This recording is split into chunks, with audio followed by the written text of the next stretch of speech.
Okay, so in this lecture, we will be continuing with prions and virions. Okay, so we have covered prions, about prions. Yes. So, so what are prions? Prions are nothing but subviral particle containing only protein, or it is only protein only organism. Okay, and this causes conformation change in another other proteins. ठीक है, PRP proteins बोला जाता है, nothing but prion proteins. Okay, prion protein C is converted into sorry, ठीक है. So PRP-C is converted into PRP-RES. Okay, अब इन दोनों में कैसे डिफरेंशिएट करोगे PRP-C एंड PRP-RES?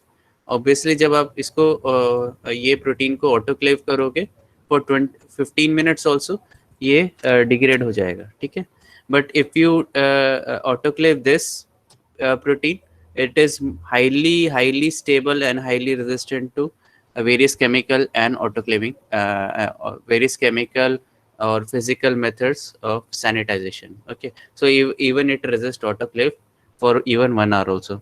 ठीक है, तो ऑटोक्लेव जब करते हैं इसको, फॉर एग्जांपल जो भी मेडिकल इंस्ट्रूमेंट्स रहते हैं वो 4.5 आवर्स एट 121 डिग्रीज, इतना टेम्परेचर, इतना ज़्यादा घंटे के लिए रखा जाता है, 4.5 hours. Okay,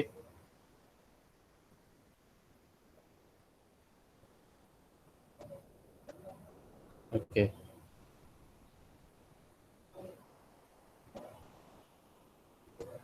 just a second. Okay, फिर नेक्स्ट क्या है आपका? नेक्स्ट है आपका इधर आ गया, किधर किधर था? ओके, हम लोग लास्ट हम लोगों ने बहुत सारे टाइप के प्रियन प्रोटीन्स के बारे में देखा जो वेरियस डिजीज कॉज करते हैं, जैसे KURU, कुरु. ठीक है, कुरु.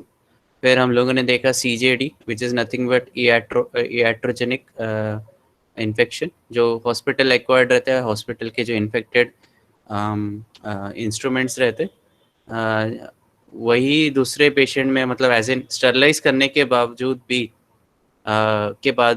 जो प्रियन प्रोटीन्स रह जाते हैं, and then it causes infection in other patients. तो iatrogenic इन्फेक्शन हो गया. और फिर देखा था स्क्रैपी मैंने बताया था कि शीप्स में रहता है. स्क्रैपी मतलब स्क्रैप करता है, मतलब वो खुजली करता रहता है शीप, तो उससे पता चल जाता है कि इसको स्क्रैपी हो सकता है. ठीक है, scrapie is also a prion protein, prion है. एंड इट मैंने ये भी बताया था कि जो उसका ही डेरिवेटिव, एज इन उसको ही मार के जब काउस को खिलाया गया एज अ मीट, तो उनमें भी फेल किया, and it resulted in mad cow disease in UK. ठीक है, तो काफ़ी, आई थिंक 2 लाख काउस एंड जो उसमें थे उनको कैटेगरीज को मारना पड़ा या कल करना पड़ा. ठीक है, सो UK में ये लॉ निकल चुका है, ये काफ़ी पहले ही निकल गया था कि इफ एनी काउ और if any buffalo is has been detected with mad cow disease, they will be, उनको मार दिया जाएगा, कल किया जाएगा. ठीक है, तो बहुत सारे एनिमल्स को वैसे कल किया गया. ठीक है, मार दिया गया. अच्छा, then we come towards the treatment and vaccination. तो ये मैं पहले बता देता हूँ, देयर इज़ नो वैक्सीन. ठीक है, प्रियॉन्स के लिए कोई भी वैक्सीन अवेलेबल नहीं है अभी तक. ठीक है, दूसरा चीज़ है जो ट्रीटमेंट है. अभी ट्रीटमेंट और वैक्सीनेशन में क्या डिफरेंस है? वैक्सीनेशन में हम लोग लाइव वायरस रहते हैं, उसको मॉडिफाई करते हैं एंड डालते हैं, बट प्रियॉन के केस में नहीं हुआ अभी तक, सक्सेसफुल नहीं हुआ. सेकेंड ये चीज़ है ट्रीटमेंट. तो ट्रीटमेंट के लिए बहुत सारे केमिकल्स यूटिलाइज किए, जैसे amphotericin derivative, Congo red utilise किया, करक्यूमिन जो आपका हल्दी है उसको यूटिलाइज किया, एंथ्रासाइलिन यूज़ किया, पॉली एनायंस यूज़ किए, पॉलीफिरिन्स यूज़ पायरिन्स यूज़ किया, पॉलीअमाइंस यूज़ किया, बीटा शीट ब्रेकर्स यूज़ किए. Okay, even SIRNA, small interfering RNAs भी यूटिलाइज किया गया, and they showed some kind of in vitro उन्होंने सक्सेसफुल दिखाया, बट जब इन विवो ट्रायल्स होते हैं, एज इन ह्यूमंस में ट्रायल किए गए, तो वो काफ़ी ज़्यादा अनसक्सेसफुल थे. टेस्ट ट्यूब में वो सक्सेसफुल थे, but it was not successful replicated in humans. ठीक है, क्योंकि क्या होता है केमिकल्स दे रहे हो आप तो उसमें टॉक्सिसिटी बढ़ जाती, तो ऑब्वियसली ये एक टाइप का फेलियर रहा, ट्रीटमेंट भी फेलियर रहा, ठीक है। कुछ रिसर्चर्स ने एंटी पीआरपी एंटीबॉडीज को यूटिलाइज किया प्रियॉन प्रोटीन्स को इन कल्चर सेल, बट वो क्या बोलते हैं उतना सक्सेसफुल नहीं है मेमेलियन सिस्टम में, ठीक है। ओके, सो ऑब्वियसली प्रियॉन से काफ़ी बच के रहना पड़ेगा, क्योंकि it cause it will result in definitely will result in disease. Okay, तो हम लोग नेक्स्ट में आते हैं, हम लोग विरियोड्स में। ओके, तो हम लोगों ने देखे वायरसेस देखे, तो वायरसेस में हम लोगों ने क्या बात किया था, इट इज़ अ सब वायरल पार्टिकल, राइट। सो विरियोड्स के बारे में हम लोगों ने बोला था विरियोड्स इज ऑल्सो अ सब वायरल पार्टिकल जैसे प्रियॉन है, but prion was a protein, ठीक है, प्रोटीन। एंड विरियोड्स क्या है, it is nothing but RNA, ठीक है। ये है आरएनए, आरएनए विरियोड है, सब वायरल पार्टिकल है, इसमें आरएनए है और कुछ भी नहीं है, प्रोटीन का प्रोटेक्शन भी नहीं है, ठीक है। तो अगर आप विरियोड को देखोगे तो इसका जो एक अगर विरियोड को देखोगे, दिस इज विरियोड, खाली आरएनए है, उसके ऊपर प्रोटीन का प्रोटेक्शन नहीं है, हेलिकल लेयर्स नहीं है जिसकी वजह से इसको प्रोटेक्शन मिले, ये कैप्सिड भी नहीं है, कैप्सिड के अंदर भी नहीं है, ठीक है। तो ये होता है विरियोड, ठीक है। It is only RNA particle which is causing disease, this is एक, इसमें खाली क्या है, आरएनए पार्टिकल है, आरएनए जेनेटिक मटेरियल है, ओके। एंड ये प्रोटीन भी नहीं बनाता, ठीक है, ध्यान से सुनो, ये प्रोटीन भी नहीं जनरेट करता, मतलब इसको ट्रांसलेट भी नहीं किया जाता, ठीक है। तो इसके कोई प्रोटीन्स नहीं बनते, एंड ये खाली आरएनए पार्टिकल है जो डिजीज कॉज करता है, बस हो गया, डन। तो अभी क्या क्या इसके फैमिली है, क्या इसके इसके बारे में हम लोग डिटेल में बात करते हैं। ये विरियोड्स के स्मॉल आरएनए मॉलिक्यूल है जो कि इन्फेक्ट करते हैं प्लांट्स को, एनिमल्स में नहीं देखा गया, तो इसलिए बहुत अच्छी बात है, ठीक है। ये एकदम जो आपका जैसे प्लांट वायरसेस रहते हैं, मैं वायरसेस की बात कर रहा हूँ, जिसमें जैसे टोबैको मोज़ेक वायरस हो गया, तो वो जो डिजीज कॉज करते हैं ना, वैसे ही डिजीज ये विरियोड्स भी कॉज करते हैं, ठीक है। तो जब भी अगर प्लांट आपको लगे कि इन्फेक्टेड है, so it may be of viral origin also और it may be of viroid origin also, मतलब विरियोड में कॉज इन्फेक्शन और वायरस में कॉज इन्फेक्शन, ठीक है। सो इसमें आपका दोनों में से एक हो सकता है, आपको वो दोनों सेम सिम्टम्स, मतलब प्लांट सेम सिम्टम दिखाएगा दोनों, वायरसेस के लिए भी विरियोड्स के लिए, ठीक है। तो you can not differentiate on, खाली बाई सीइंग आप डिफरेंशिएट नहीं कर पाओगे कि ये वायरस से इन्फेक्शन हुआ है क्या, विरियोड से इन्फेक्शन हो, ठीक है। उनका genome size is also small, ठीक है, जीनोम साइज भी छोटा ही है, ओके। एंड इसमें पॉजिटिव सेंस आरएनए है, ठीक है, पॉजिटिव सेंस आरएनए मतलब क्या, तुमको पता है पॉजिटिव सेंस आरएनए मतलब क्या, ये पॉजिटिव सेंस आरएनए मतलब ये जैसे एमआरएनए रहता है वही टाइप के, ठीक है, ठीक है। बट ये क्या है, हम लोग बोल रहे हैं ये positive sense single stranded RNA है, बट ये क्या इधर क्या दिख रहा है तुमको, ये एंड टू एंड कनेक्टेड है, ठीक है, end to end it is connected, okay, end to end connected. और ऑब्वियसली इंटरनल कहीं कहीं जगह बेस पेयरिंग है, ठीक है, इंटरनल बेस पेयरिंग है, और कहीं जगह नहीं है, तो अगर जिधर बेस पेयरिंग नहीं रहेगा तो उधर तुमको बल्जिंग दिखेगा ऐसा, ओके, बल्जिंग दिखेगा, जिधर बेस पेयरिंग नहीं है उधर बल्जिंग दिखेगा, जैसे इधर है बल्जिंग दिख रहा, ओके। सो इधर आ जाते वापस, ओके। इसमें एक्चुअली इसमें, ओके, सो ये basically covalently close circular pathogenic molecule है, मतलब पैथोजेनेसिस कॉज करेगा, ओके। नेक्स्ट क्या है, ये इंटरनल बेस पेयरिंग होता है, ये इसको रॉड लाइक कन्फर्मेशन में आ जाता है, ठीक है। तो रॉड लाइक कन्फर्मेशन क्या हो गया, ये आरएनए है, ये सिंगल स्ट्रैंडेड आरएनए, और ये एंड टू एंड कनेक्टेड है, तो ये ऐसे रॉड लाइक शेप दिख रहा है, ठीक है। अभी इसमें अगर देखोगे तो ये जो दिख रहा है तुमको, तो ये क्या है, इधर बेस पेयरिंग नहीं है, तो तुम लोग बोल सकते हो कि काफ़ी जगह बेस पेयरिंग है, काफ़ी जगह बेस पेयरिंग नहीं है। कहीं कहीं जो विरियोड्स है, एक पर्टिकुलर क्लास के विरियोड्स है जो ब्रांचिंग पैटर्न दिखाता है, ऐसा ब्रांचिंग पैटर्न दिखाता है, दूसरे क्लास ऑफ विरियोड्स ब्रांचिंग पैटर्न नहीं दिखाता है, ठीक। तो ऐसे वायरस, ऐसे विरियोड्स को क्या बोला जाता है, और ब्रांचिंग पैटर्न जो दिखा रहे हो ऐसे विरियोड्स को क्या बोला जाता है, वो हम लोग आगे एनालिसिस करेंगे उसका या पढ़ेंगे, ठीक है। ओके, और विरियोड्स का आरएनए ये कोई भी प्रोटीन के लोग को कोड नहीं करता है, ध्यान से सुनो, ये कोई भी प्रोटीन को कोड नहीं करता है, ठीक है। इसमें AUG भी नहीं है, मतलब इनिशिएशन कोडॉन भी नहीं है, मतलब इसके प्रोटीन बनने के चांसेस कम, 0 है। विरियोड्स, जो विरियोड आरएनए है उसको क्लासिफाई किया जाता है as a non coding RNA, जैसे इंट्रॉन्स हो गए नॉन कोडिंग आरएनए, वैसे इनको भी नॉन कोडिंग आरएनए में क्लासिफाई किया जाता है, ठीक है। ओके, विरियोड्स अभी ऑब्वियसली अभी इनका रेप्लिकेशन करना है, विरियोड्स को अपने आप को रेप्लिकेट करना है, ठीक है। तो ये पॉजिटिव सेंस आरएनए है, तो इसको पहले नेगेटिव सेंस आरएनए बनाना पड़ेगा, उससे फिर बहुत सारे पॉजिटिव सेंस आरएनए जनरेट होंगे, ठीक है। तो ये फिर ये कैसे रेप्लिकेट करेगा, ऑब्वियसली इसको होस्ट का ही सारे जो होस्ट के ही सब मॉलिक्यूल्स यूटिलाइज करने पड़ेंगे ताकि वो रेप्लिकेट कर सके, ठीक। अभी एक जो मेजर चीज मैंने इधर मिस किया वो है इधर कि, एक मिनट, ओके, मेजर जो चीज में जो मैंने मिस किया वो इधर है। इधर जो जब भी इंटरनल बेस पेयरिंग होता है, ठीक है, एंड रॉड लाइट कन्फर्मेशन हो जाता है, तो मैं क्या बोल रहा हूँ, इट इज वेरी, जैसे प्रियन स्टेबल था, ये भी स्टेबल है, ठीक है, but prion is highly stable, ठीक है, and stable to various kind of chemicals है, बहुत सारी चीजें।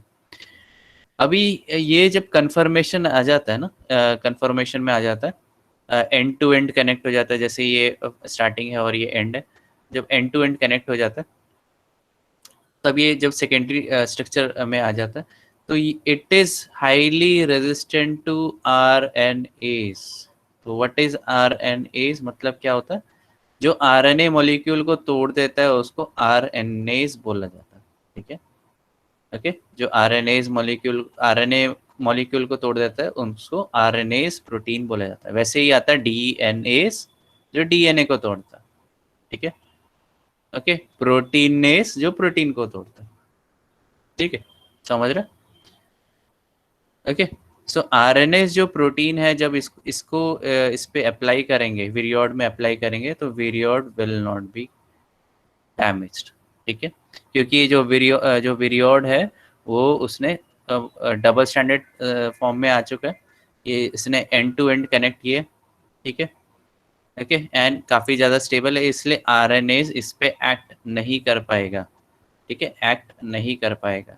ओके, तो viroid is stable towards RNase. RNase कौन प्रोड्यूस कर रहा है, ऑब्वियसली प्लांट बना रहे ताकि अपने आप को प्रोटेक्ट कर सके वायरसेस से, तो ये विरियोड है, ठीक है, तो ये अपने आप को आराम से प्रोटेक्ट कर रहा है, ठीक है। समझ में आ रहा है, ऊपर से जा रहा है, पता तो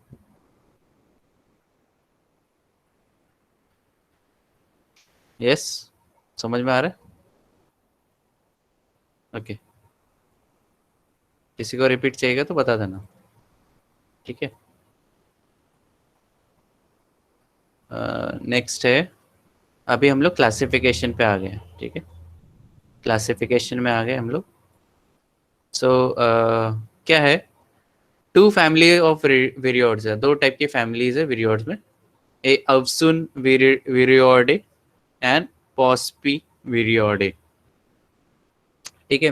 हो सकता है मेरा प्रोनाउंसिएशन रॉन्ग हो सकता है, ठीक है, एवसुन विरियोडे एंड पॉस्पी विरियोडे, ठीक है। दोनों में फ़र्क क्या है, मैं इसको इधर क्या बोलते थे, वाइट बोर्ड में लिख देता हूँ, ANV, ठीक है। तो Avsun viridae, the member of Avsun viridae have branched or quasi rod-like secondary structure। तो जो हम लोगों ने इधर देखा, तो अगर तुम लोग मैं बोलूंगा कि Avsun viridae के पास सेकेंडरी स्ट्रक्चर है, उसमें ब्रांचिंग पैटर्न दिख रहा है, तो कौन सा तुमको लग रहा है कि A हो सकता है या B हो सकता है या C हो सकता है, यस बताओ। तो B and C are both Avsun viridae, ठीक है, ठीक है। तो ये सिंपल ब्रांचिंग पैटर्न है और ये कॉम्प्लेक्स ब्रांचिंग पैटर्न, ठीक है। ये दोनों भी बी और सी अवसुन विरियोडे के अंडर आता है, ठीक है। तो अवसुन विरियोडे हैज कॉम्प्लेक्स ब्रांचिंग पैटर्न, ठीक है, कॉम्प्लेक्स ब्रांचिंग पैटर्न, ठीक है, ब्रांच पैटर्न, ओके, सॉरी, इसको कॉजी भी बोला जाता है, मतलब फॉल्स, ओके, कॉजी, ओके, ओके, आगे चलते हैं। अभी अगर हम लोग उसको कंपैरिजन करें पॉस्पी विरियोडे का, तो ये true road like secondary structure दिखाता है। मतलब इसमें क्या है, खाली जो ऑब्वियसली जब मैं सेकेंडरी स्ट्रक्चर बोल रहा हूँ तो प्राइमरी स्ट्रक्चर क्या है, प्राइमरी स्ट्रक्चर क्या है इसका, इट इज नथिंग बट ऐसा लीनियर फॉर्म ऑफ आरएनए, ठीक है। अभी जब मैं बोलूँ सेकेंडरी स्ट्रक्चर, तो सेकेंडरी स्ट्रक्चर में ये ऐसे स्टेबलाइज हो रहा है, ठीक है, या इसमें ब्रांचिंग पैटर्न भी हो सकता है, ठीक है, ओके। सो दिस इज ये इसमें कॉजी फॉर्म में आ गया, ठीक है। तो ये अवसुन विरियोडे है और ये कॉजी सॉरी पॉस्पिक विरियोडे, ठीक है, जो एकदम ट्रू रॉड लाइक स्ट्रक्चर दिख रहा है, ठीक है, ट्रू रॉड लाइक स्ट्रक्चर,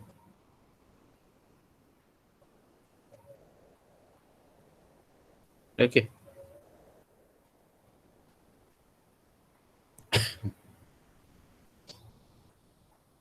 ठीक है, भैया कोई आया। नेक्स्ट है अभी विरियोड्स में 5 रीजन्स रहते हैं और ये ध्यान से आपको देखना पड़ेगा, इधर आ जाते हैं, ओके। विरियोड्स, मैं विरियोड्स की बात कर रहा हूँ, दोनों फैमिली की बात नहीं कर रहा हूँ, विरियोड्स इन जनरल की बात कर रहा हूँ। तो इसमें 5, किसी किसी में 5 रीजन्स रह सकते हैं और किसी में 4 रीजन्स रखते हैं, मतलब इट में हैव 4 और 5 रीजन्स, ठीक है, डिपेंडिंग ऑन फैमिली। तो जो 5 स्ट्रक्चरल और फंक्शनल डोमेन है वो है, एक तो सेंटर रीजन है, दूसरा पैथोजेनिसिटी रीजन है, मतलब ये पैथोजेनेसिस कॉज करेगा। वेरिएबल रीजन है, अच्छा सेंट्रल एंड वेरिएबल में क्या फर्क आ रहा है, ये वेरी कर रहा है, इसमें डीएनए सीक्वेंस वेरी हो रहे हैं, ठीक है। एंड जो सेंट्रल रीजन है उसमें जो सीक्वेंसेस है वो कंजर्व्ड है, ठीक है।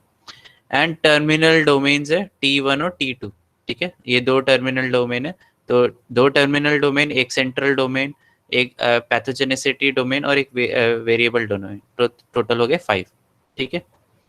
तो viroids of avsun viroidae family lacks a C region, तो सी रीजन अवसुन विरियोडे में नहीं है, ओके।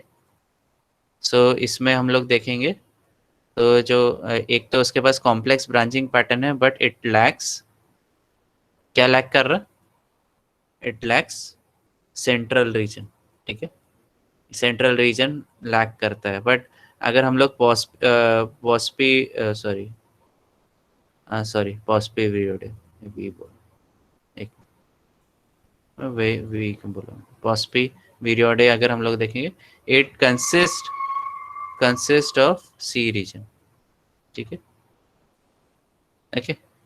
सो अवसुन विरियोडे में इसमें सेंट्रल रीजन नहीं है, और जो पॉस्पी विरियोडे है उसमें it consist of C region, ठीक है।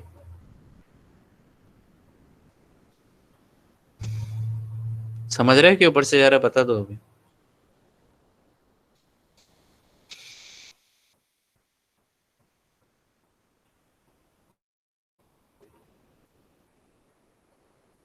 ओके, नेक्स्ट है इधर आ जाते हैं। अभी जो सी रीजन है, अगर सी रीजन नहीं है तो क्या होगा, तो सी रीजन नहीं है तो इसमें काफ़ी ज़्यादा फर्क आ जाता है। अभी जो अवसुन विरियोडे है उसके पास सी रीजन नहीं है, बट अब क्या सी रीजन का क्या रोल है वो देखते हैं आगे। बट इसके पास एवसुन विरियोडे के पास इंस्टेड उसके पास राइबोसोम स्ट्रक्चर है, और सबको पता है कि राइबोजाइम क्या होता है, राइबोजाइम क्या होता है। तो ribozyme is nothing but RNA molecule acting as enzyme is called as ribozyme, ठीक है, Okay, RNA molecule functioning as enzyme is called as ribosome. ठीक है, तो ये खुद प्रोटीन्स नहीं प्रोड्यूस कर रहा है क्योंकि खुद एक टाइप का प्रोटीन है. ठीक है, प्रोटीन का फंक्शन कर रहा है. ठीक है, ये सेल और राइबोसोम का फंक्शन क्या है, ये सेल्फ क्लीव करता है, मतलब खुद को काट देता है. अब क्या करता है आगे देखते हैं. The C domain consist of conserved nucleotides in upper and lower strands of the molecule. तो जिधर ये कंजर्व्ड रीजन्स रहते हैं वो उधर जो सी डोमेन है, सेंट्रल डोमेन भी बोल सकते हैं या कंजर्व डोमेन भी बोल सकते हैं, ये इसके जो न्यूक्लियोटाइड सीक्वेंसेस है वो अक्रॉस द स्पीशीज ज्यादातर कंजर्व्ड होते हैं, सिमिलर मिलेंगे. ठीक है, ओके.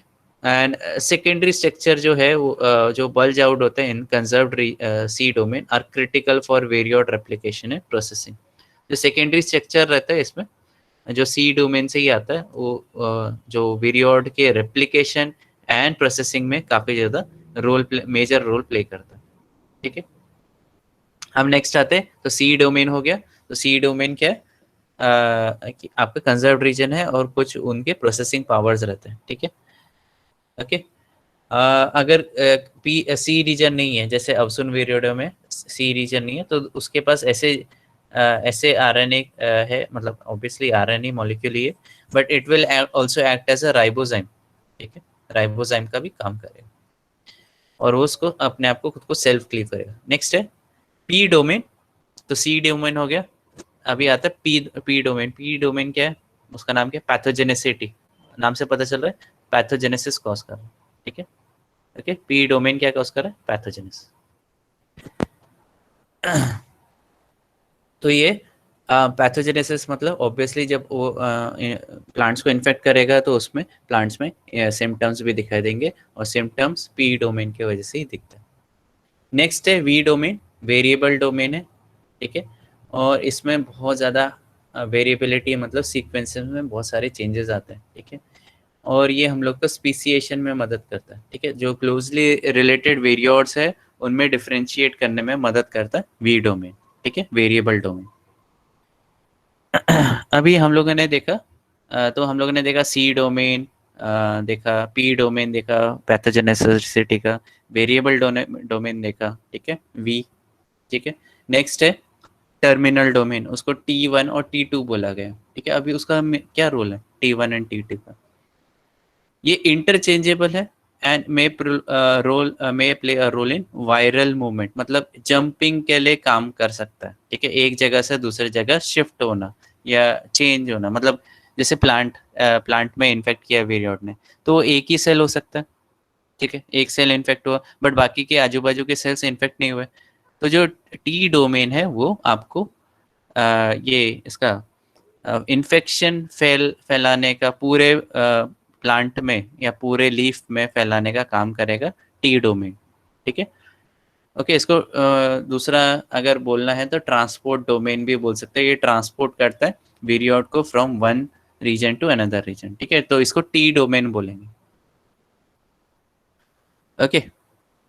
तो वायरल मूवमेंट में मेजर रोल प्ले करता है. नेक्स्ट है viroids do not replicate in cytoplasm. अभी हम लोगों ने क्या बात किया था, वेरियोड्स क्या आरएनए मॉलिक्यूल है, और हम लोगों ने जब वायरसेस पढ़ा था तो क्या बोला था, आरएनए मॉलिक्यूल ज़्यादातर आपके बहुत सारे आरएनए 99% केसेस में आरएनए मॉलिक्यूल साइटोप्लाज्म में रेप्लिकेट होते हैं, उधर ही उसका प्रोटीन जनरेट होता है. ठीक है, एंड एक्सेप्ट फॉर HIV और एक और वायरस है आई थिंक हेपेटाइटिस, वो न्यूक्लिक एसिड में जाके एंटर हो जाता है. ठीक है, और बाकी सारे वायरसेस जो आरएनए ओरिजिन के वो आपके साइटोप्लाज्म में रहते हैं. ठीक है, और डीएनए अगर वायरस रहेगा तो डीएनए के अंदर न्यूक्लिक एसिड के अंदर जाके बैठ जाएगा. अभी क्या बोल रहे हैं इधर, विरियोड्स साइटोप्लाज्म में रेप्लिकेट नहीं करता, तो मतलब किधर करता है रेप्लिकेट, ये आपका रेप्लिकेट करता है विद इन द न्यूक्लियस. ठीक है, न्यूक्लियस के अंदर रेप्लिकेट करता है.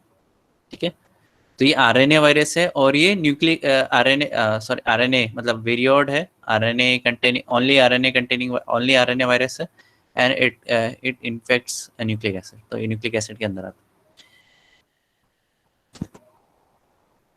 ओके.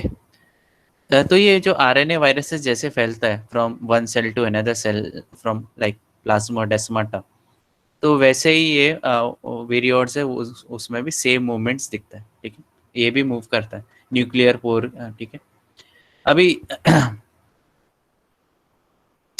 अभी ये न्यूक्लिक एसिड के अंदर क्यों जा रहा है, न्यूक्लियस के अंदर क्यों जा रहा है, क्योंकि न्यूक्लियस के अंदर एक आरएनए पॉलीमरेज 3 करके है, और जो कि होस्ट का है। तो RNA polymerase 3 of host is utilised for replicating, मतलब ये वायरस को रेप्लिकेट करने के लिए काम आता है।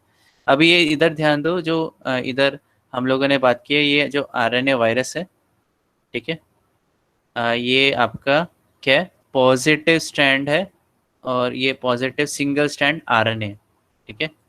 और ये ऑब्वियसली सिंगल स्ट्रैंडेड तो अभी दिख नहीं रहा तुमको, क्योंकि ये अपने एक पर्टिकुलर फॉर्म में आ गया, ठीक है, covalently close circle. Okay, next क्या है, और अभी अभी इसको अगर बहुत सारे पॉजिटिव आरएनए बनाने हैं, तो उसको पहले क्या बनाना पड़ेगा, नेगेटिव आरएनए,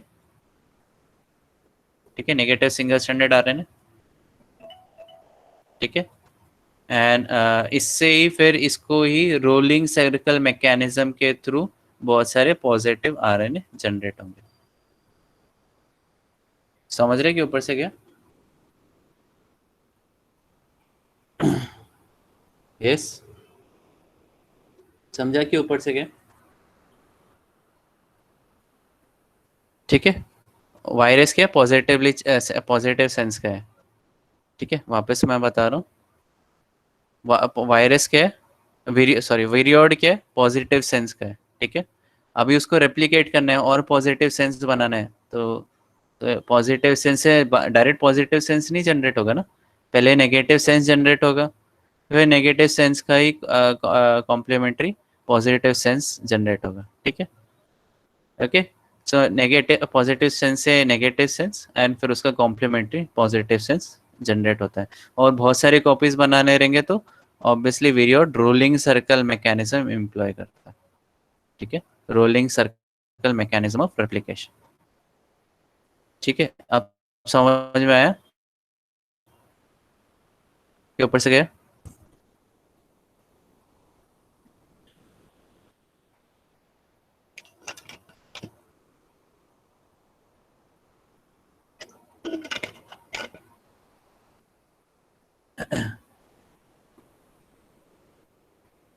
ओके, सो सो इसमें क्या बोला है, वेरियोड्स ट्रैफिक फ्रॉम, मतलब जो वेरियोड्स है वो मूव करता है सेल टू सेल, एक सेल में इन्फेक्ट किया बट उसका दूसरे सेल को भी इन्फेक्ट करना है, तो प्लाज्मोडेस्माटा से के थ्रू वो, जैसे हम लोगों ने टोबैको मोज़ेक वायरस देखा था, वैसे ही ये भी प्लाज्मोडेस्माटा के थ्रू ट्रैवल करता है, ठीक है। ओके, नेक्स्ट है वेरियोड रेप्लिकेट्स इन आइदर न्यूक्लियस और इन द साइटोप्लाज्म। तो वेरियोड्स रेप्लिकेट कर सकता है न्यूक्लियस में, या वेरियोड रेप्लिकेट कर सकता है साइटोप्लाज्म में। अभी ये देखो, ये क्या है, लेफ्ट टर्मिनल डोमेन है, राइट टर्मिनल डोमेन है, और वेरिएबल रीजन है, एंड ये पैथोजेनिक डोमेन है, और इसमें क्या कंजर्व्ड रीजन, अगर तुम लोग देख पा रहे हो। अभी अगर तुम लोग पैथोजेनिक डोमेन देखोगे, इसमें ओलिगो ए है, ओलिगो ए मतलब ए बहुत बार रिपीटेड है, ठीक है। ओके, एंड ये वेरिएबल डोमेन है, और इसमें आर करके कुछ है, अभी वो देखते हैं आर है का क्या रोल है, क्या आगे देखते हैं, अगर नहीं रहेगा तो जाने दो, ठीक है। और ये जैसे मैंने बताया ये रोलिंग सर्कल मैकेनिज्म के थ्रू रेप्लिकेट करता है, ठीक है। ओके, आगे चलते हैं। ओके, सो मैंने बताया वेरियोड्स रेप्लिकेट करता है न्यूक्लियस में या क्लोरोप्लास्ट में, ठीक है। क्लोरोप्लास्ट, हम लोगों ने क्लोरोप्लास्ट के बारे में नहीं पढ़ा है, ओके, एमएससी में पढ़ा है। तो chloroplast consist of its own DNA, उसके पास भी खुद का डीएनए रहता है क्लोरोप्लास्ट के पास, ठीक है। उसके पास सारे एंजाइम्स भी रहते हैं, ताकि वो अपना खुद का डीएनए मल्टीपल टाइम्स रेप्लिकेट कर सके। अगर न्यूक्लियस एक बार रेप्लिकेट करेगा, क्लोरोप्लास्ट उसमें 10 बार रेप्लिकेट कर सकते हैं, ठीक है, डिपेंड करता है, उसके पास सारी कैपेबिलिटी, बट वो इतना जल्दी रेप्लिकेट नहीं करता, ठीक है। ओके, तो ये भी बता दिया मैंने कि कैसे रेप्लिकेट करता है। तो इसमें भी क्या बोलते हैं, डीएनए डिपेंडेंट आरएनए पॉलीमरेज 3 रहता है, जो वीरियोड के आरएनए को रेप्लिकेट करता है, ओके।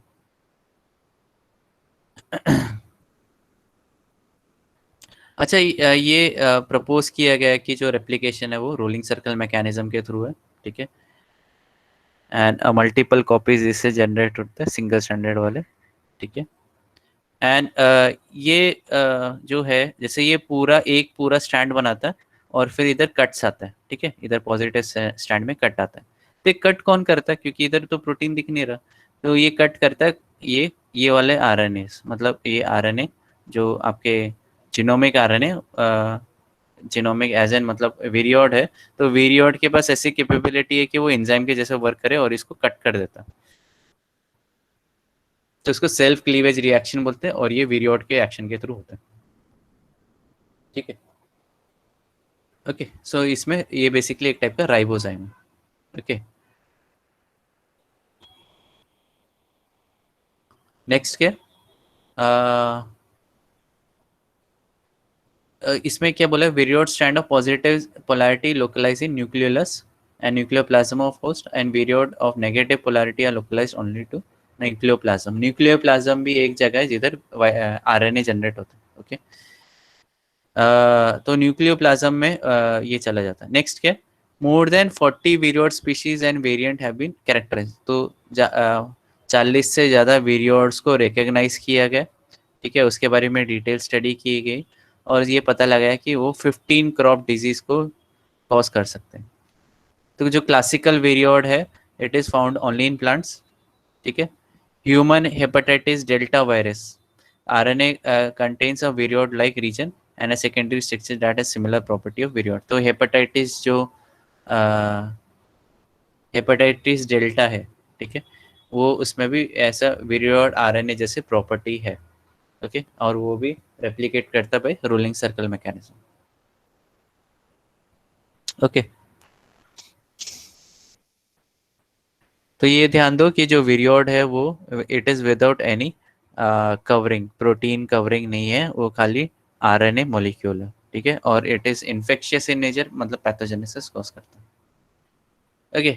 सो वेरी जैसे हम लोग ने देखा था टोबैको मोज़ेक वायरस, तो जब अगर मैंने इन्फेक्टेड प्लांट को हैंडल किया और वही हाथ से मैंने हेल्दी प्लांट को हैंडल किया, तो वो जो जैसे टोबैको मोज़ेक वायरस फैल जाता है वैसे ही वीरियोड भी स्प्रेड हो जाता है, ओके। वीरियोड भी स्प्रेड हो जाता है टू अदर प्लांट्स। तो ये वेजिटेट मतलब फिजिकल ट्रांसमिशन या मैकेनिकल ट्रांसमिशन बोल सकते हैं, या थ्रू पोलन एंड सीड से भी ट्रांसफर हो सकते हैं, ठीक है। एंड इनके जो सिम्टम्स है वीरियोड्स जो जब कॉज करते हैं डिजीज, तो उनके जो सिम्टम्स है it is similar to our अपने वायरसेस जो अटैक करते हैं प्लांट्स पे, ठीक है, प्लांट वायरस जैसे सेम दिखाते हैं फीचर्स, ओके। नेक्स्ट है ये stunting, mottling, leaf distortion and necrosis भी दिखाते हैं, सिम्टम्स दिखाते हैं जो प्लांट्स में दिखता है, ठीक है। और बहुत सारे सिम्टम्स दिखते हैं और लीथल डिजीज भी हो सकते हैं, मतलब प्लांट की डेथ भी हो सकती है, ठीक है। और वेरियोर्स बहुत सारे डिजीज कॉज करता है, किस में कॉज करता है, potato, tomato, coconut, palm, grape wine, avocado, peach, apple, pear, citrus and fruits and coleus and chrysanthemum, ठीक है, ओके। और ये क्या कॉज करता है, अगर प्लांट में डिजीज हो गया तो ये obviously economical loss, major economical loss करेगा, ठीक है। ठीक है, समझ रहे हैं कि ऊपर से जरा बता दो,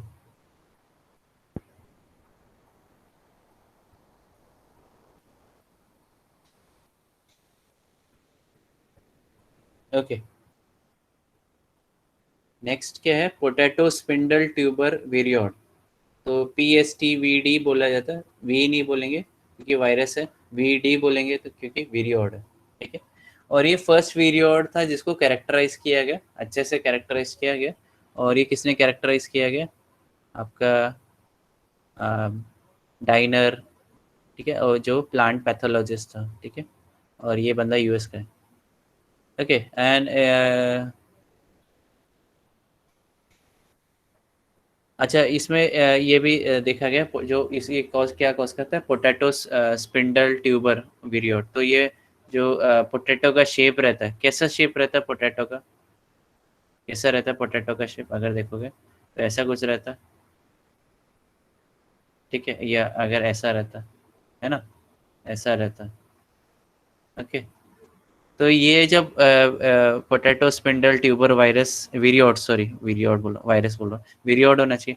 तो ये जब ये कॉज करता है तो ये इसके जो पोटैटो रहते हैं वो ऐसे रहता है, ठीक है, लंबे पतले, ठीक है। तो इससे पता चल जाता है कि जो प्लांट है वो इन्फेक्टेड है, गलत आलू बना रहे हैं, मतलब रॉन्ग जेनेटिक कोडेड आलू बना रहे हैं, तो इसको फिर डिस्कार्ड किया जाता है और ये प्लांट्स को जला दिया जाता है, वो बेटर रहेगा, ठीक है। तो जब भी तुम लोग मार्केट जाओ, अगर if you want to buy potato, so you can avoid this kind of potato, always prefer this और दिस, ठीक है। नेक्स्ट है, ओके, आई थिंक खत्म हो गया। ये आपके क्रिजैंथेमम में भी दिखता है, क्रिजैंथेमम में स्टंट करता है, जो फ्लावरिंग प्लांट है उसकी ग्रोथ को स्टंट करता है। स्टंट मतलब वो रुक जाता है, ग्रोथ रुक जाती है, तो जो प्लांट है वो नॉर्मल से भी जो ऑप्टिमम हाइट है उससे भी छोटा दिखेगा, ठीक है। ओके, सो इसमें काफ़ी ज़्यादा फिर लोगों का लॉस भी हुआ, ठीक है। ऑब्वियसली पोटैटो टमाटो के साथ फ्लावरिंग प्लांट्स का भी लॉस हुआ, ठीक है। ओके, सो ये जो क्रिसैंथेमम को इन्फेक्ट करता है तो उसको नाम दिया गया क्रिसैंथेमम स्टंट विरियोड, मतलब उसके हाइट को स्टंट कर देता है, मतलब छोटा ही रखता है, ठीक है। ठीक है, इसलिए आजकल जो क्रिसैंथेमम है उसको क्लीन रूम में ग्रो किया जाता है, एज इन क्लीन रूम मतलब उसमें कोई भी एक बैक्टीरिया तक अंदर नहीं आएगा, ठीक है। इसके एग्जांपल ले सकते हो कौन से ये है। ओके, नेक्स्ट क्या है, समरी है। अगर आपने विरियोड एंड प्रियॉन्स के बारे में पूरा पढ़ लिया है तभी आपको समरी बहुत अच्छे से काम आएगा, क्योंकि आप खाली ये समरी पढ़ोगे तो आपको पूरा का पूरा जो 4-5 पेज है या 10 पेज है जो भी है प्रियॉन्स एंड विरियोड्स के, वो पूरा कंडेंस करके इधर दिया होगा, ठीक है। But it should be read after you have read whole syllabus, मतलब प्रियॉन्स एंड विरियोड्स के बारे में, ठीक है। तो ये पूरा का पूरा समरी है and you can go through through this. तो ये खाली यही भी पढ़ोगे तो चलेगा, मतलब after reading this, after reading all the paper, all the material, उसके बाद जब ये लास्ट में रीड करने के लिए, ठीक है, ये जैसे 5 मिनट्स रीडिंग के लिए जब रिविजन कर रहे होगे तब तो ये यूटिलाइज कर सकते हैं, ठीक है। सो होपफुली आपको समझा रहेगा प्रियॉन्स एंड वीडियोड्स के बारे में। नेक्स्ट हम लोग आ रहे हैं, क्या इधर आ रहे हैं, सॉरी, नेक्स्ट हम लोग आ रहे हैं growing cell culture, basically tissue cell culture के बारे में बात करेंगे, ओके। एंड आई थिंक ये नोट्स तुम्हारे पास भी रहेंगे, क्योंकि श्रुति मैडम बोल रही थी कि I think she has taught this, या she will be teaching, okay. So next चलते हैं आगे।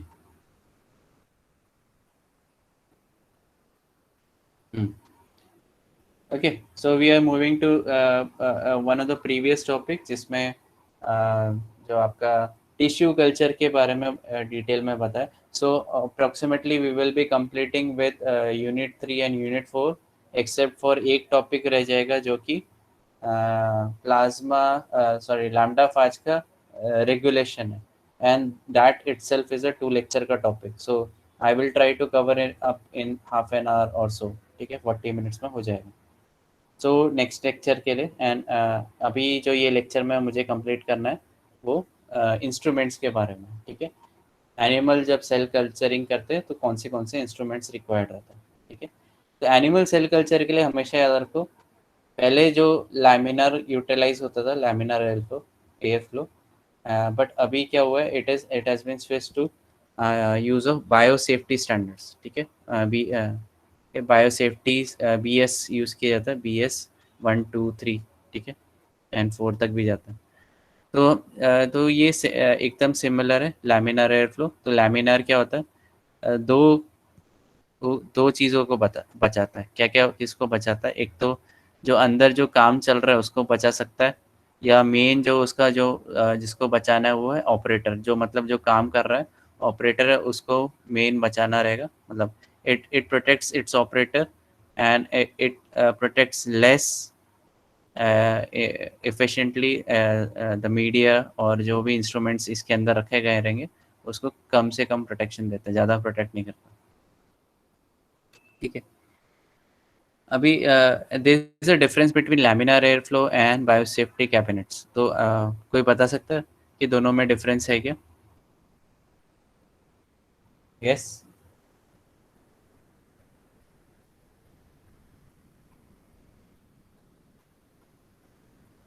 यस, कोई बता सकता है क्या डिफरेंस है दोनों में?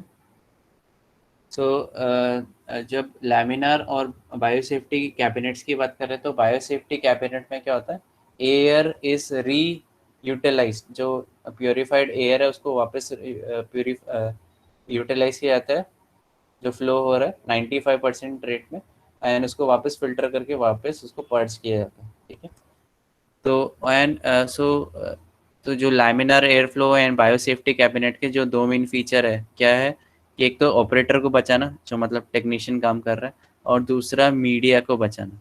ठीक है, जो मीडिया या जो भी इंस्ट्रूमेंट हम लोग लैमिनार में एक्सपोज कर रहे हैं उसको बचाना। ठीक है, उसको कंटामिनेशन फ्री रखना।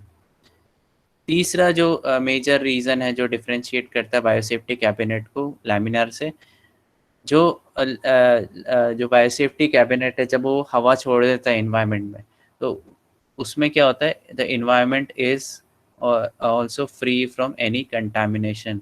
ठीक है, तो मतलब ऐसा नहीं है कि इधर से जो एयर को सक किया उसमें कंटामिनेशन होगा तो वो बाहर फेंक देगा, ऐसा नहीं है। It so major major role जो बायोसेफ्टी कैबिनेट का है वो प्रोटेक्शन ऑफ इन्वायरमेंट। ठीक है, जो एडेड फीचर है वो प्रोटेक्शन ऑफ इन्वायरमेंट। ठीक है, तो अगर इधर तुम लोग देख पा रहे हो, इधर क्या provides a Sterlite environment for sale manipulation, मतलब जो भी आपको करना है, काम करना है उसके लिए स्टराइल इन्वायरमेंट प्रोवाइड करना है। सेकेंड, ऑपरेटर को प्रोटेक्ट करना है। ठीक है, ओके, ये एलएएफ के अंडर आता है। बट अगर हम लोग बायोसेफ्टी कैबिनेट देखेंगे तो उसमें तीसरा जो आ जाता है वो इन्वायरमेंटल प्रोटेक्शन का भी मेजर रोल प्ले कर रहा है। ठीक है, ओके, तीन टाइप के लैमिनार रहते हैं, क्लास 1, क्लास 2, क्लास 3। ठीक है, क्लास 1 ज़्यादातर प्रोटेक्ट जो ऑपरेटर है उसको बचाने के काम पे आता है, बट अगर उसको मीडिया को कंटामिनेशन फ्री रखना है तो वो इतना सक्सेसफुल नहीं है। ठीक है, ओके, सो इसके लिए भी ऑब्वियसली तुमको प्रोटेक्टिव क्लॉथिंग जैसे लैब कोट पहनना पड़ेगा। सेकेंड क्या है, क्लास 2 हुड्स, और ये भी कॉमन है। ठीक है, in tissue culture it provides protection to operator and cell culture, जो आपका सेल कल्चर है एंड ऑपरेटर है वो दोनों को बचाता है क्लास 2 हुड्स। तो ज़्यादातर क्लास 2 हुड्स को यूटिलाइज किया जाता है। ठीक है, ओके, एंड इसमें क्या है ये आगे जैसे इधर वर्किंग एरिया, तो इसको कांच को ऊपर करके या पायरेक्स का रहता है, प्लास्टिक का रहता है, उसको ऊपर करके आपको आप काम कर सकते हो। जो तीसरा है क्लास 3 है, उसमें आपको हाथ डायरेक्टली आप नहीं डाल सकते, तो इधर ये पूरा का पूरा परमानेंटली सील रहेगा, और आपको जो भी डालना है वो एक पर्टिकुलर होल से आपको डालना पड़ेगा। एंड जो भी अभी नेक्स्ट जब हैंडल करने जाओगे तो you have to use gloves, मतलब ये ग्लव्स इस ये खिड़की के साथ अटैच रहेंगे। ठीक है, एक काम करता हूँ मैं दिखा देता हूँ फोटो, एक एक मिनट सर्च करना।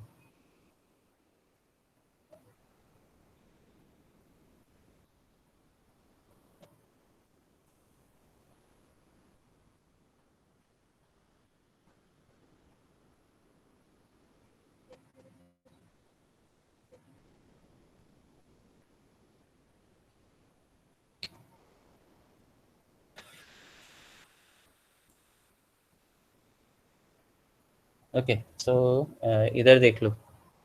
ठीक है, इधर दिख रहा है, तो इधर क्या है, ये एक दो बड़े होल है। ठीक है, और इधर क्या हो रहा है, आपका ग्लव्स है, इसमें अटैच ही ग्लव्स है। ठीक है, और जो ग्लव्स है वो अंदर फोकस कर रहे हैं। ठीक है, और आपको क्या करना है, खाली ग्लव्स के अंदर हाथ डालना है, और वो काफ़ी मोटे ग्लव्स रहते हैं तो उसका सर्विस लाइफ भी काफ़ी अच्छा रहता है, और जो भी मटेरियल देना है आप उसमें काम कर सकते हैं। ठीक है, तो दिस इज ये इसका फीचर है। ओके, इधर जैसे ही ग्लव्स है, ये आपको यूटिलाइज करना है, और अंदर आपको जो भी मीडिया वीडियो आपको पोर करना है, ये सब है। तो इसमें क्या हो जाता है, कंटामिनेशन की चांसेस काफ़ी कम हो जाते हैं। ठीक है।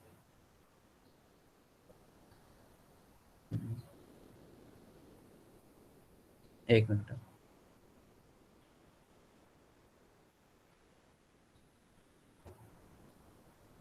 तो ये देख सकते हो। ठीक है।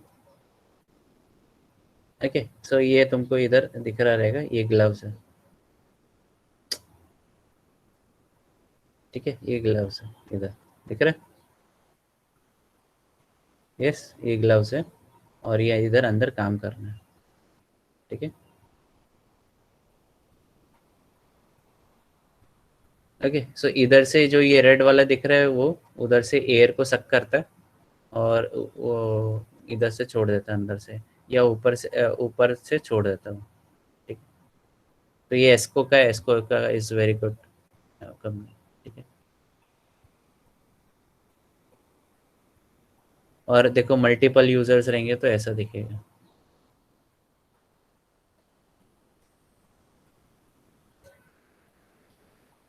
ओके, मल्टीपल यूजर्स रहेंगे तो ये ऐसे दिखेगा। तो दो लोग इस पे काम कर सकते हैं, इजीली काम कर सकते हैं। ओके, तो दो लोग इसमें आराम से काम कर सकते हैं साइमल्टेनियसली। ठीक है। और नीचे देखो इधर डिस्कार्ड के लिए ये भी लगा है, तो ये इट इज hazardous। ओके, इसमें कांस्टेंट प्रेशर मेंटेन रहता है। ठीक है, it is without gloves, without gloves, और ये विद ग्लव्स। इसमें सब सब इंस्ट्रूमेंट्स अंदर रहेंगे। तो आपको बाहर लेके जाने की कुछ ज़रूरत नहीं रहेगी। Okay, चलो आगे चलते। इधर आ गए, इधर आ गए। सो होपफुली तुमको समझा रहेगा क्लास 1, क्लास 2, क्लास 3 हुड्स क्या होते हैं, राइट। ठीक है। नेक्स्ट आ जाते हैं। आई थिंक ये रिपीटेड है ज़्यादातर इन्फॉर्मेशन।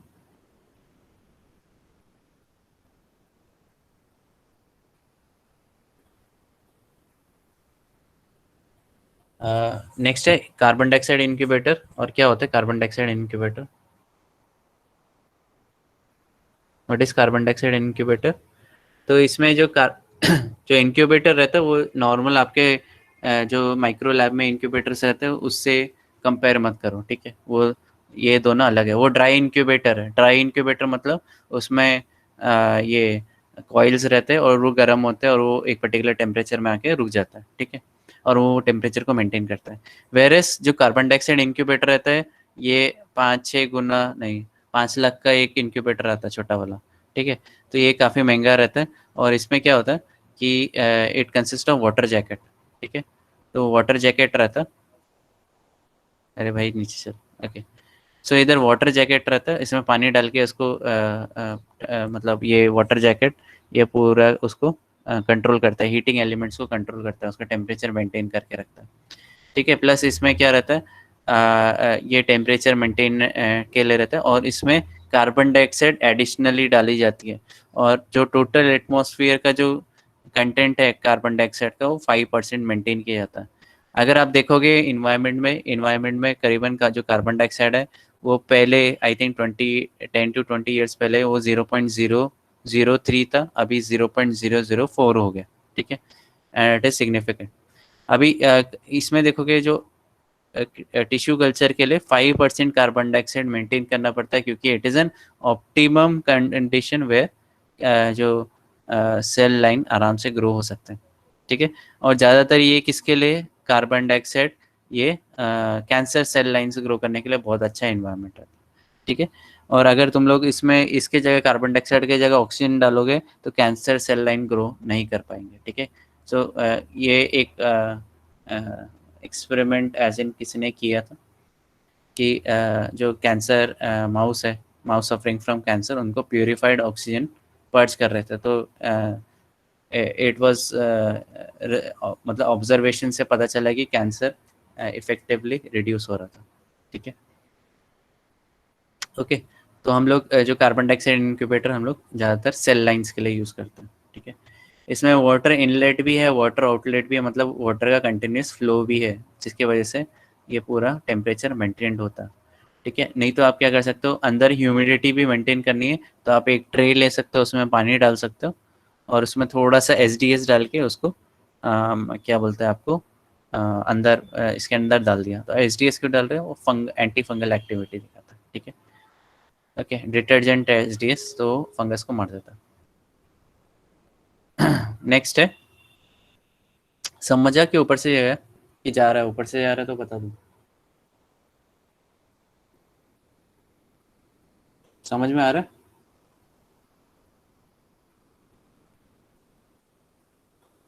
ठीक है, तो नेक्स्ट है आपका